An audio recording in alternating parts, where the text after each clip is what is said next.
Hello বন্ধুরা, কেমন আছো তোমরা সবাই? আশা করি অনেক অনেক ভালোই আছো।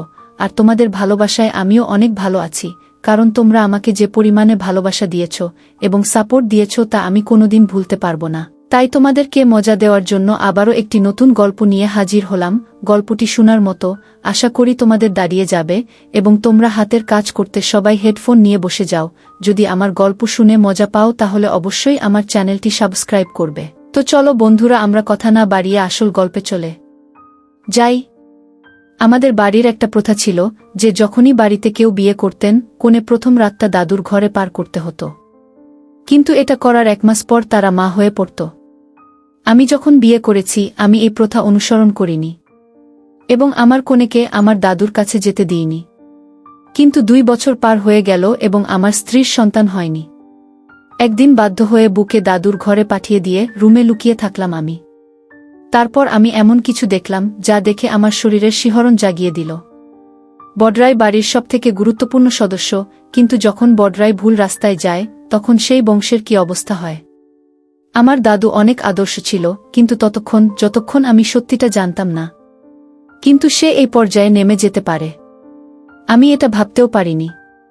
আমাদের বংশ তো অন্যদের বোন মেয়েকে সম্মান করার জন্য অনেক বিখ্যাত ছিল, কিন্তু বাড়ির মহিলাদের সাথে এরকম ব্যবহার করা হয় এটা তো জানতাম না। আমি ভাবতাম যে আমি এটাকে আটকে নেব, কিন্তু আমি বাধ্য হয়েছিলাম। আমি একটা ভালো শিক্ষিত পরিবারের হয়েছিলাম।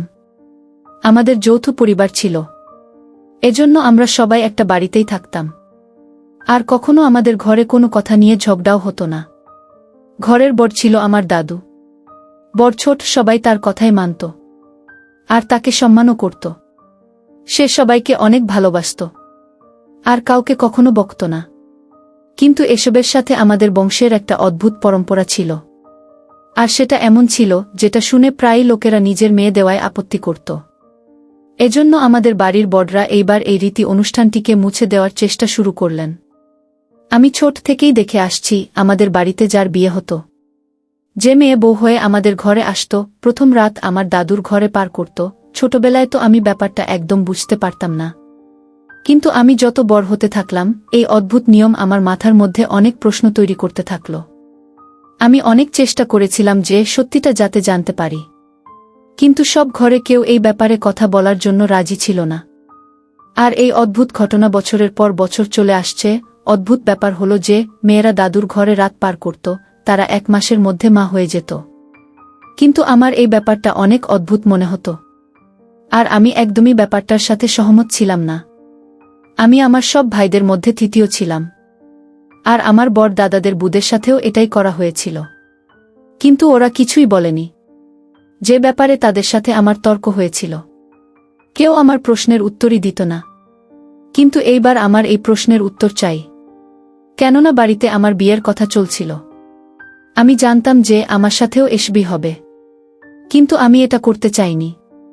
এই জন্য বিয়ের দিন আমি আমার দাদাদের বলে দিয়েছিলাম যে আমি আমার স্ত্রীকে দাদুর ঘরে ছাড়ব না, আর নিজের স্ত্রীর হাত ধরে নিজের ঘরে নিয়ে চলে যাই। আমি ভেবেছিলাম এরপর দাদুর ব্যবহার পরিবর্তন হয়ে যাবে, কিন্তু সে একটা কথাও আমাকে বলল না। তার ব্যবহার তো সাধারণই ছিল। আমাদের বিয়ের 2 বছর হয়ে গেছিল, আর এখনো পর্যন্ত সন্তানের কোনো আশাই দেখতে পাচ্ছিলাম না আমি ডাক্তারের কাছে গেলাম, সব রকম টেস্ট করালাম, কিন্তু কিছুই হলো না।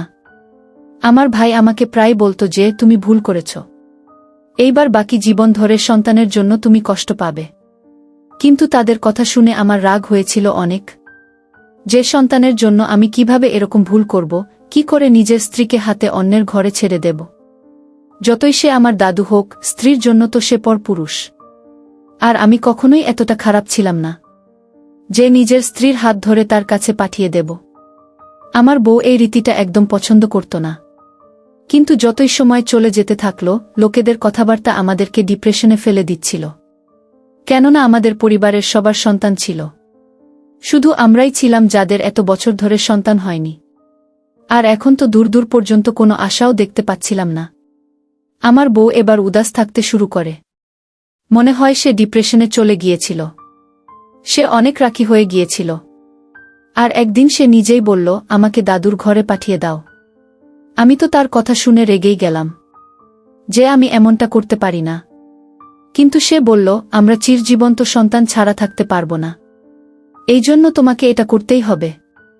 আমি তার কথা শুনে প্রথমেই হ্যাঁ করতে পারিনি। আর আমি তাকে রেগে গিয়ে চুপ করিয়ে দিলাম। যদি সন্তান হবার হয় ভগবান আমাদের ঠিকই দেবে। কিন্তু সময় যতই পার হতে থাকল, তার রাগ বাড়তে থাকল। আর কোনো আশা না দেখতে পাওয়ার জন্য আমিও ভেতরে আঘাত পেতে শুরু করলাম। যেখানে বাকি সবাই বিয়ের প্রথম রাতেই দাদুর ঘরে নিজের বুকে পাঠিয়ে দিয়েছিল, এমনকি আমার মা, বড় ছোট মাও এক রাত দাদুর কাছে সময় পার করে এসেছে। তাহলে আমার বউ যদি এক রাত পার করে, তাতে কি এসে যাবে? শেষ ভেতর থেকে শক্তি বৃদ্ধি পেয়ে মজবুত হয়ে একদিন আমি দাদুকে বললাম, আমি আজকে রাতে তোমার ঘরে আমার বুকে ছেড়ে আসব। সে বলল, ঠিক আছে। এরপর আর কিছুই বলেনি। যখন রাত হলো, আমি ভেবে নিলাম যে আমি প্রথমে গিয়ে ঘরের মধ্যে লুকিয়ে যাব আর দেখব, কিন্তু ওই রাতেই আমার বন্ধুর অ্যাক্সিডেন্ট হয়ে গেল। তাই আমাকে তাড়াহুড়ো করে হসপিটালে যেতে হলো। যেহেতু আমি কথা বলে নিয়েছিলাম, সেজন্য আমার বউ দাদুর ঘরে গিয়েছিল। দ্বিতীয় দিন যখন আমি ফেরত আসলাম, তখন আমার বউ নিজের ঘরেই ছিল। আমি তাকে জিজ্ঞাসা করলাম সাথে সাথে যে রাতে কি হলো। সে বলল, আমি তো কিছুই বুঝতে পারিনি যে কি হলো। কিন্তু যখন আমি দাদুর ঘরে গেলাম, তখন উনি আমার মাথার উপরে হাত রাখলেন, আর তারপর কিছু অদ্ভুত গন্ধ আমার নাকে আসলো। তারপর আমার আর কিছু মনে নেই। সকালবেলা আমার যখন জ্ঞান ফিরল, তখন আমি তার বিছানায় শুয়েছিলাম, আর দাদু সোফায় বসে খবরের কাগজ পড়ছিলেন। তারপর আমি উঠে বাইরে চলে এলাম। ওর কথা শুনে আমার অদ্ভুত মনে হচ্ছে যে দাদুর আবার স্ত্রীকে জ্ঞান হারানোর কি এমন প্রয়োজন হলো, যখন কিনা আমি নিজের খুশিতেই বুকে পাঠিয়েছিলাম। এইবার তো এই ব্যাপারটা আমার আরও ভুল বলে মনে হতে থাকল। কেউ কিছু বলতে রাজি ছিল না। আমি দাদুকেও প্রশ্ন করেছিলাম, কিন্তু উনি বললেন যে এখন সময় নেই। যখন সময় আসবে তখন আমি নিজেই এর জবাব দেব তোমাকে। আর নিজের বুকে খুশি দেখে আমি নিজেই চুপ হয়ে গেলাম। কিন্তু সত্যি এইবার 1 মাস পরে আমার স্ত্রী মা হয়ে গেল। এইবার তো আমার অদ্ভুত মনে হতে থাকল যে এই সন্তানটা তো আমার ছিলই না। কিন্তু বউ সন্তান পেয়ে অনেক খুশি ছিল, আর তাকে খুশি দেখে আমিও অনেক হয়ে গেলাম। কিন্তু আমার মনের ভিতরে সন্দেহ কিছুতেই শেষ হচ্ছিল না। কিন্তু নিজের বউয়ের সামনে এটা বাহির হতে দিলাম না, কেননা এতে তার খুশি খারাপ হতে পারে। আমি ঠিক করে নিয়েছিলাম যে সন্তানের জন্ম হওয়ার পরে তার ডিএনএ টেস্ট করাবো। তারপর রিপোর্টের সাথে দাদুকে প্রশ্ন করব। ওই সময়টা আমার জন্য অনেক কঠিন ছিল, কেননা যখনই আমি আমার সন্তানের খুশি অনুভব করতাম, তখন একবার হলেও ওই রাতের কথাটা আমার মাথায় আসত। আর আমি পুরোপুরি খুশি হতে পারতাম না। কোনো রকমে ওই সময়টা শেষ হলো, আর ঈশ্বর আমাকে চাঁদের মতো ছেলে প্রদান করলেন। এই খুশিটা অনেক বছর পর আসলো। এই জন্য সবাই অনেক খুশি ছিল, আর সবথেকে বেশি আমার দাদু খুশি ছিল, কেননা নিজের সন্তানদের মধ্যে সে সবথেকে বেশি আমাকে ভালোবাসত। আর আমার সন্তানের খুশি মনে হয় সেই সবথেকে বেশি চাইত। আমার চোখে তো সন্দেহের পট্টি পড়েছিল, আর আমি তার খুশিকেও সন্দেহের চোখে দেখতে থাকলাম। যখন আমাদের পরিবার অনেক খুশি মানিয়ে চলে গেল, একদিন আমি লুকিয়ে ওই সন্তানকে নিয়ে গেলাম। আমার বউ জিজ্ঞাসা করল যে কোথায় যাচ্ছি। তখন আমি বললাম যে বাইরে একটু ঘুরিয়ে আনছি, আর সন্তানকে হসপিটালে নিয়ে গিয়ে নিজের আর সন্তানকে ডিএনএ টেস্ট করালাম। আমার মনের মধ্যে কোথাও এই চিন্তাটা ছিল যে এই শিশুটি আমার নয়, এবং এটা আমাকে কিছুতেই সুখ দিচ্ছে না, এবং তাই আমাকে পরীক্ষা করতেই হবে। রিপোর্ট আসার কথা ছিল 3 দিন পর। আমি জানি যে কিভাবে সেই 3 দিন পার হচ্ছিল, যেদিন রিপোর্ট পাওয়ার কথা ছিল। সেই দিন সকাল থেকেই মনটা অনেক খারাপ হচ্ছিল আমার। বারবার মনের মধ্যে একটা প্রশ্ন ঘুরপাক খাচ্ছিল যে এই শিশুটি যদি আমার না হয়, তাহলে আমি কিভাবে তাকে আমার সন্তান হিসেবে গ্রহণ করব। এবং যখন আমি আমার স্ত্রীকে তার ঘরে রেখে এসেছি, তখন দাদুকে কি প্রশ্ন করব। আমি যখন রিপোর্ট আনতে গেলাম, রিপোর্ট পাওয়ার সময় আমার বিপি হাই হয়ে গেল। আমি হাসপাতালে ছিলাম।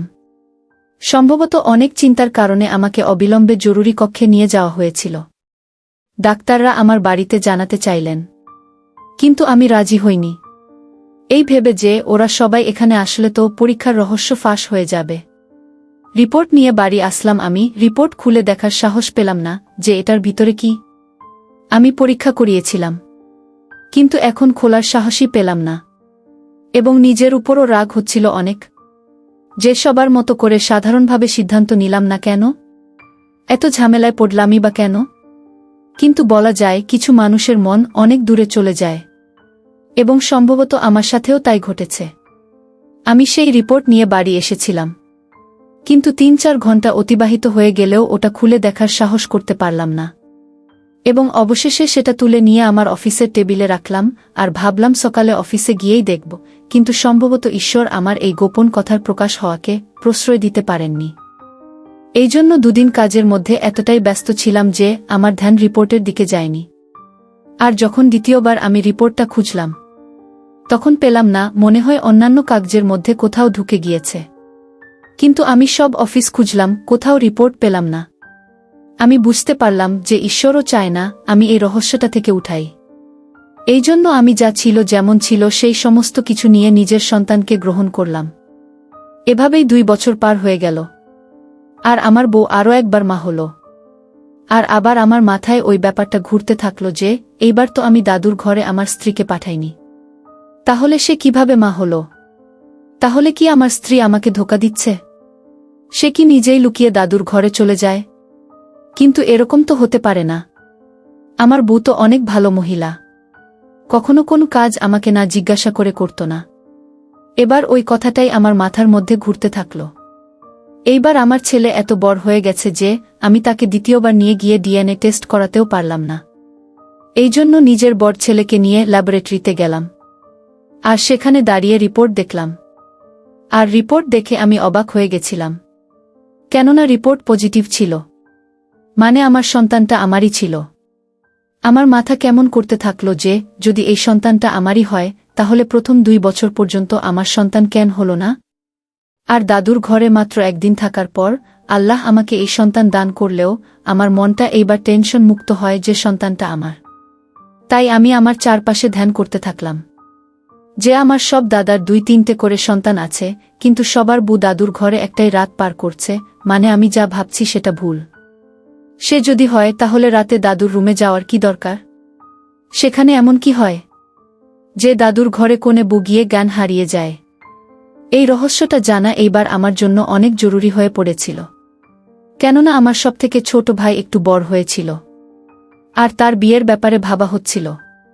এইবার তার বউয়ের সাথেও সেইসব হতে চলেছে, যেটা আমি চাই না। এই জন্য এই রহস্যটা জানতে চাইছিলাম আমি, কিন্তু কিভাবে এটা আমি বুঝতে পারছিলাম না, কেননা আমি যখনই এই ব্যাপারে প্রশ্ন করতাম, দাদু চুপ করে দিত আমাকে, আর সবসময় একটাই কথা বলতো যে বাবু কঠিন সময়টা পার হয়ে গিয়েছে। আর আমি তার কথা শুনে চুপ করে যেতাম, ভাবতাম যে মনে হয় আমার সন্তানটার কথা সে বলছে, যে শেষে ঈশ্বর আমাকে ছেলে দিয়েছে। কিন্তু কখনো বুঝতে পারিনি যে সে কোনো সময়ের কথা বলতো, আর তারপর এই ব্যাপারটারও ১ বছর হয়ে গিয়েছিল। আর আমার ভাইয়ের বিয়ে চলে এলো, এইবার আমি ভাবলাম যে দ্বিতীয়বার ওর সাথে ওটাই হবে। কিন্তু আমি ঘরের মধ্যে থাকতে চাইছিলাম। আমি জানতে চাইছিলাম যে দাদু প্রথম রাতে বধূর সাথে কি করে। এজন্য বিয়ের দিন আমি বাহানা করলাম যে আমার বন্ধু অসুস্থ, আর আমাকে ইমার্জেন্সিতে সেখানে যেতে হবে। যখন সব পরিবারের লোক বসেছিল তখন আমি তাদের সামনে উঠে বাইরে চলে এলাম। সবাই এটাই ভাবল যে বন্ধুর জন্য আমি চলে গিয়েছি, কিন্তু আমি পিছনের দরজা দিয়ে জানালার রাস্তা হয়ে দাদুর ঘরে ঢুকে পড়েছিলাম। সে তখন ঘরের মধ্যে ছিল না। আমি ওনার ঘরে লুকিয়ে গিয়েছিলাম। এবার আমি অপেক্ষা করছিলাম যে কখন দাদু আর নতুন বউ ঘরের মধ্যে আসবে। কিছুক্ষণ পরে দাদু ঘরে আসতেন, কিন্তু এখনো বউ আসেনি, আর তার আশা অবধি আমাকে ধৈর্য ধরে শান্তিতে অপেক্ষা করতে হতো, কেননা এত বছরের রহস্য উঠতে চলেছে। আমি বাইরে থেকে তর্কের আওয়াজ শুনতে পেলাম। সেই তর্ক ছিল এটা, যেটা প্রতিটা কোণে বউ ঘরে আসার পর হতো, কেননা বিয়ের দিন কোণে বউ নিজের স্বামীর জন্য সাজগোজ করত। আর যখন প্রথম রাতে অন্য কোনো লোকের সাথে যেতে বলা হতো তাকে, তখন সেটা তার পক্ষে সম্ভব ছিল না। আর আমি অনেক বছর ধরে এই নাটক দেখছিলাম, তাই চুপ হয়ে গেলাম। এবং অবশেষে আমাদের সবার সাথে যা হলো তা কিন্তু কিছুক্ষণ পর পাত্রী ঘরে এলো। কোণে ঘরে আসার সাথে সাথে দাদু উঠে ওয়াশরুমে চলে গেলেন। নববধূর দিকে তাকাতেই আমি তার জন্য দুঃখ পেলাম। সে নার্ভাস ছিল অনেক। কিছুক্ষণ পর দাদু বেরিয়ে এসে কোণের মাথায় হাত রেখে বললেন, বাবু চিন্তা করো না, কিচ্ছু হবে না। কথা বলতে বলতেই দাদু পকেট থেকে হাত বের করে একটা রুমাল দেখতে পেলাম তার হাতে। এটা সে কনের নাকের উপর রাখল। 1 মিনিটের মধ্যেই কনে জ্ঞান হারিয়ে ফেলে। এই পর্যন্ত তো আমি আগে থেকেই জানতাম। অপেক্ষা করছিলাম দাদু এখন কি করবেন। তিনি নব্বদকে আরামে বিছানায় শুইয়ে দিলেন এবং তার উপরে একটা কম্বল পরিয়ে দিলেন। কিন্তু এরপর যা দেখলাম তাতে আমার পায়ের নিচ থেকে মাটি সরে গেল। সারা রাত আমি রুমে বসেছিলাম। অনেক কষ্টে আমার সেই সময় পার হচ্ছে। সকালের দিকে যখন দাদুর ঘুমে একটু চোখ বন্ধ হলো, আমি চুপচাপ জানালা দিয়ে বাইরে চলে গেলাম। কিন্তু যা দেখলাম তাতে মনে হলো তাকে প্রশ্ন করি। কিন্তু আমি ভয় পেয়েছিলাম যে দাদুকে প্রশ্ন করলে সে জেনে যাবে যে তার রহস্য আমি জেনে গিয়েছি। কিন্তু বারবার ভাবি কি কারণে দাদুকে এইসব করতে হলো। এবং আমি আমাদের কথোপকথনের সময় তাকে অনেকবার জিজ্ঞাসা করার চেষ্টাও করেছি। কিন্তু দাদু সবসময় কথোপকথন এড়িয়ে চলেন। কিন্তু এবার 2 মাস পেরিয়ে গেলেও সন্তান হয়নি কনের। এখন সবাই চিন্তিত যে কেন এমন হলো। কিন্তু সবাই অপেক্ষা করছিল যে ঈশ্বরের পক্ষ থেকে বিলম্ব হতে পারে। দাদু বলে আমার মনে হয় এই রহস্যটা অন্য কেউ জানে। সবাই একে অপরের দিকে তাকাতে শুরু করলে দাদু বললেন, এই বাড়ির কেউ এই গোপন কথা জেনেছে, আর না জানলে এতক্ষণে মেয়েটি মা হয়ে যেত। কথাটা শুনে আমার অদ্ভুত মনে হচ্ছে। দাদু জানল কি করে যে এই গোপন কথা অন্য কেউ জানে? আমি কিন্তু চুপ করে রইলাম, আর কথা বললাম না। কয়েক মাস যেতে না যেতেই দাদু অসুস্থ হয়ে পড়েন। একদিন তিনি আমাদের সবাইকে ডেকে বললেন, সত্যি করে বলো, প্রথম রাতে বধূ কেন আমার ঘরে আসে সেই রহস্য তোমাদের মধ্যে কে জানে? কারণ আমার মনে হয় আমি আর বেশিদিন বাঁচতে পারব না। এবং আমি তাই তার সাথে কথা বলতে চাই যে ওই গোপনীয়তা জানে। তাই আমি ভেবেছিলাম এই প্রশ্নটি করার এবার সময় এসেছে। আমি বললাম জানি। দাদু বলল, বাকি সবাইকে যেতে হবে, তুমি শুধু আমার কাছে বসো। সবাই চলে যাবার পর আমি দরজা বন্ধ করলে দাদু জিজ্ঞেস করলেন, সবার আগে বলো এই গোপন কথা জানলে কিভাবে? আমি তাকে সত্য বলেছি যে আমি গোপনে সবকিছু দেখেছি। তিনি বললেন, তুমি এই গোপন কথা আগেই জেনেছ, তাই এখন এই গোপনীয়তা তোমার কাছে একটি সম্পদ। বাবা, বড় বাবা, কাকা, ভাই কেউই এই রহস্য জানে না। আমার মৃত্যুর পরে তুমি এই গোপনীয়তা পরিবারের সকল সদস্যদের বলবে। কারণ আমি জানি যে প্রত্যেকের অন্তরে আমার বিরুদ্ধে কিছু ভুল ধারণা আছে। কিন্তু আমার মৃত্যুর পর আমি চাই সকলের অন্তর পরিশুদ্ধ হোক। আমার দিক থেকে আমি আমার মাথায় কোনো অন্যায় বয়ে বেড়াতে চাই না। দাদুকে সরাসরি জিজ্ঞেস করলাম, এসব কি? দয়া করে আমাকে সব বিষয়টি বুঝিয়ে বলো, যাতে আমি সবার প্রশ্নের উত্তর দিতে পারি। তিনি বলেন, সবাই মনে করে যে প্রথম রাতে আসা প্রতিটি কনের সাথে আমি কিছু ভুল করি। কিন্তু এমনটা নয়। বাস্তবতা হল, অনেক আগে আমার পিতামহের সময়ে জাদুবিদ্যা এবং এই সমস্ত জিনিসগুলি ব্যাপক ছিল। আমাদের পরিবারে একজন মহিলা ছিলেন যিনি একজন জাদুকরকে বিয়ে করেছিলেন। যখন তার বিয়ে হয় তখন জাদুকর জাদুর মাধ্যমে তার সন্তানকে বেঁধে দিয়েছিল যে এই পরিবারে কখনোই সন্তান জন্ম নেবে না। একজন প্রবীণ এই মন্ত্র ভেঙেছিলেন এবং তিনি বলেছিলেন যে 7 প্রজন্ম ধরে এই কাজটি করতে হবে। আর কাজটা হলো এই যে বিয়ে করে যে কোণে এই বাড়িতে আসবে সে বাড়ির বর যেই হোক তাকে 1 রাতের জন্য বধূর সাথে থাকতে হবে। এবং তিনি কিছু মন্ত্র পাঠ করবেন যা বলেছিল এই বিদ্যা। আর মন্ত্র যেন অন্য কারো জানা না থাকে। এজন্য যে কোণে ছিল তাকে জ্ঞান হারাতে হতো এবং মন্ত্র পাঠ করার পরে তার শরীরের এক অংশে একটা কালো সুতো বেঁধে দেওয়া হতো। 7 প্রজন্ম ধরেই কাজ চলতে থাকে। আমার আগে দাদু এবং তার দাদু এইসব করতেন। কিন্তু এখন তোমরা 7ম প্রজন্ম। তোমাদের পরে এই কাজ আর করতে হবে না। তোমার বউয়ের উপর এই কাজটা করানো হয়নি, তাই জাদুর প্রভাব ছিল। আর তুমি সন্তান ধারণ করতে পারোনি। আমি তোমার স্ত্রীর সাথেও তাই করেছি এবং সেজন্য তোমার একটি সন্তান হয়েছে। এই রহস্য কেউ জানে না। আজ পর্যন্ত আমি আমার বধূদের কাউকে স্পর্শ পর্যন্ত করিনি।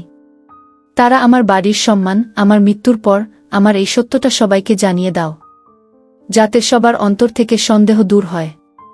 দাদুর কথা শুনে আমি চুপ করে রইলাম।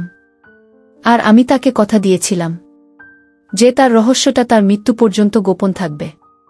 এবং দাদুর মৃত্যুর পরের দিনই আমি সবাইকে একত্র করে সেই গোপন কথাটা খুলে বললাম।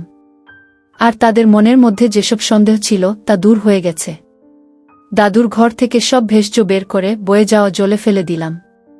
এইভাবে আমরা সবাই একটি জাদু থেকে রক্ষা পেয়েছি, যার 7 প্রজন্ম আগে ঘটেছিল। বন্ধুরা, আজকের ভিডিওটা এখানেই শেষ করলাম। অনেক কষ্ট করে ভিডিওটি আপনাদের জন্য বানিয়েছি। যদি ভিডিওটি আপনাদের ভালো লেগে থাকে তাহলে একটা লাইক করবেন এবং চ্যানেলটি অবশ্যই সাবস্ক্রাইব করবেন। এই আশা ব্যক্ত রেখে আপনাদের কাছ থেকে বিদায় নিচ্ছি আমি। দেখা হবে আগামীকালের নতুন কোনো ভিডিওতে। সে পর্যন্ত সবাই ভালো থাকুন, সুস্থ থাকুন। ধন্যবাদ।